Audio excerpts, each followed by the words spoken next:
नमस्कार दोस्तों, धरा डिजिटल के इस कार्यक्रम में आपका स्वागत है। 5 राज्यों के विधानसभा चुनावों का मतदान पूर्ण हो चुका है और अब एग्जिट पोल सामने आ रहे हैं।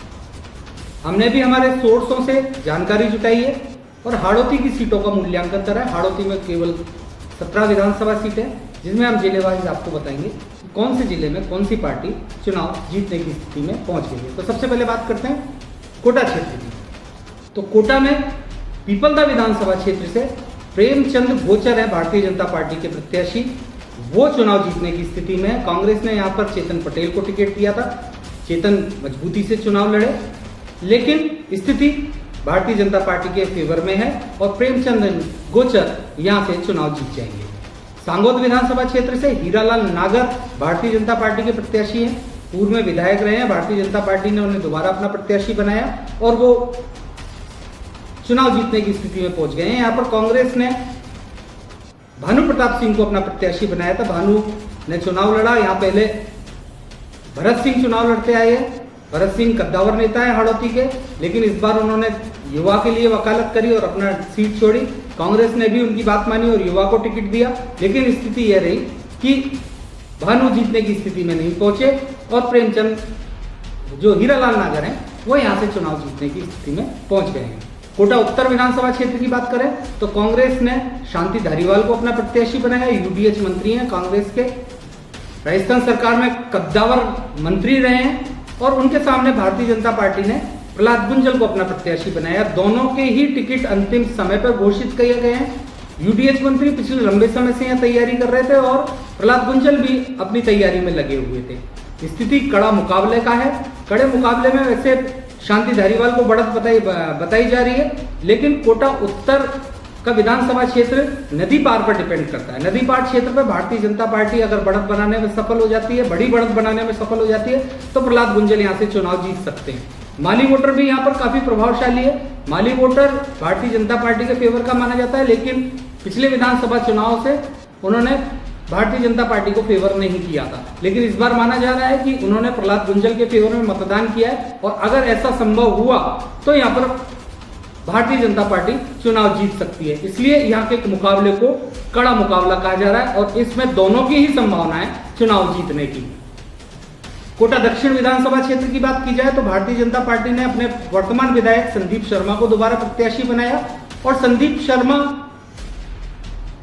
यहां पर जीतने की स्थिति में पहुंच गए हैं। ये बड़ी बात है कि संदीप शर्मा जीतने की स्थिति में पहुंच गए हैं, क्योंकि हमारे सर्वे के अनुसार संदीप शर्मा राखी गौतम के सामने, जो कि महिला कांग्रेस की प्रदेश अध्यक्ष हैं और पिछली बार भी चुनाव लड़ी थी, काफी पीछे चल रहे थे हमारे सर्वे के अंदर, लेकिन उसके बाद उनको प्रत्याशी बनाया गया और कहा जा रहा है कि विशेष परिवार यहाँ पर सक्रिय रहा है इस बार संदीप शर्मा के फेवर में और उन्होंने संदीप को हारी हुई बाजी जिता दी है। तो संदीप शर्मा कोटा दक्षिण से चुनाव जीत रहे हैं। लाडपुरा विधानसभा क्षेत्र से बात की जाए तो कल्पना देवी एक बार फिर चुनाव जीतने की स्थिति में पहुंच गई है।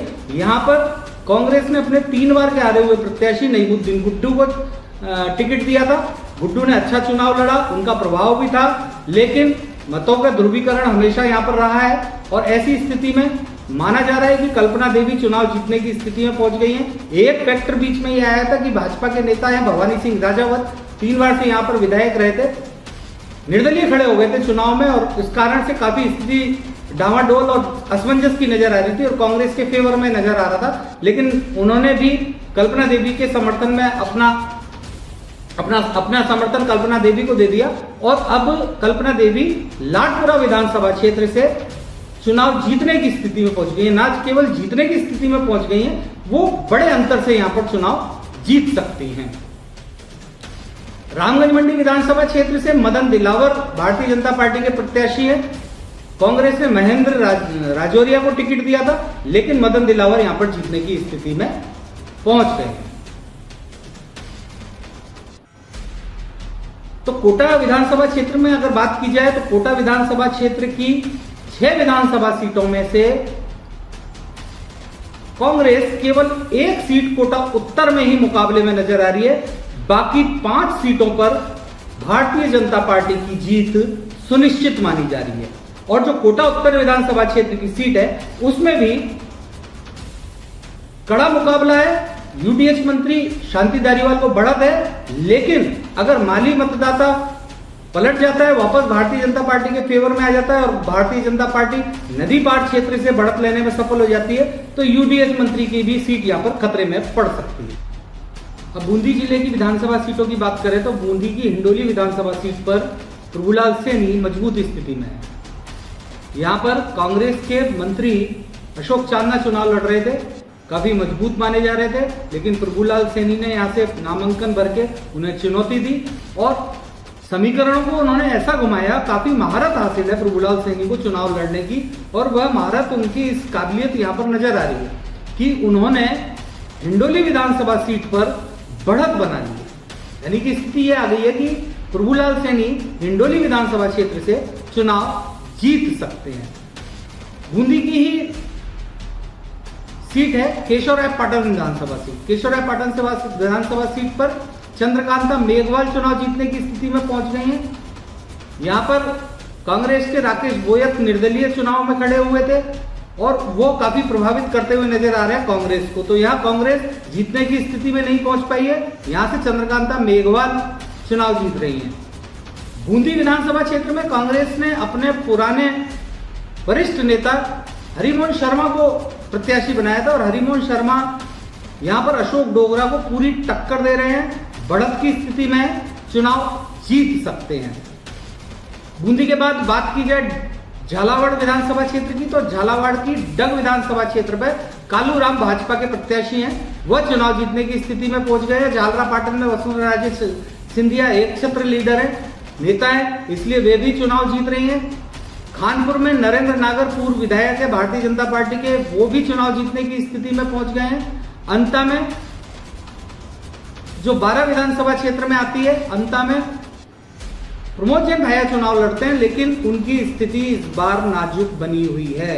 कंवरलाल मीणा ने उनको काफी टक्कर दी है और हमारे जानकार बता रहे हैं कि वहां पर हवा कंवरलाल मीणा की है, लेकिन प्रमोद जैन भाया चुनाव जीत रहे हैं। लेकिन हमारा मूल्यांकन ये कह रहा है कि प्रमोद जैन भाया भी वहां पर चुनाव हार सकते हैं और कंवरलाल मीणा भारतीय जनता पार्टी के जो प्रत्याशी हैं वो वहां से चुनाव जीत सकते हैं। मुकाबला कड़ा है दोनों के बीच में, ऐसी खबरें हमारे पास सामने आ रही है। किशनगंज से ललित कुमार स्पष्ट रूप से चुनाव जीतते नजर आ रहे हैं, भारतीय जनता पार्टी के प्रत्याशी हैं। 12 अटूर से पानाचंद मेघवाल की सीट उलझी हुई है, यहां से राधेश्याम बैरवा को भारतीय जनता पार्टी ने अंतिम समय पर अपना प्रत्याशी बनाया था और राधेश्याम बैरवा यहां से चुनाव जीतने की स्थिति में पहुंच गए हैं, भारतीय जनता पार्टी के प्रत्याशी हैं। छबड़ा से प्रताप सिंह सिंघवी भारतीय जनता पार्टी के पूर्व मंत्री हैं, इस बार प्रत्याशी हैं, वो भी जीतने की स्थिति में पहुंच गए हैं। कांग्रेस ने करण सिंह को अपना प्रत्याशी बनाया था और करण सिंह वहां पर ऐसी स्थिति में नहीं पहुंच पाए कि चुनाव जीत जाए,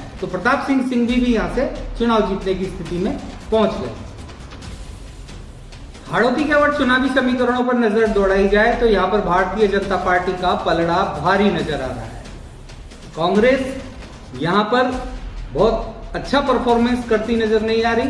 कांग्रेस केवल कोटा उत्तर, अंता और हिंडोली में ही भारतीय जनता पार्टी को चुनौती देती हुई नजर आ रही है। एक बूंदी विधानसभा सीट कांग्रेस के पक्ष में नजर आ रही है। ऐसी स्थिति में भारतीय जनता पार्टी का पलड़ा मजबूत है और अगर भारतीय जनता पार्टी यहां 17 में से 14 सीटें भी ले जाती है तो राजस्थान में भारतीय जनता पार्टी की सरकार बनना निश्चित है। हमारे चैनल को लाइक और सब्सक्राइब करना ना भूलें।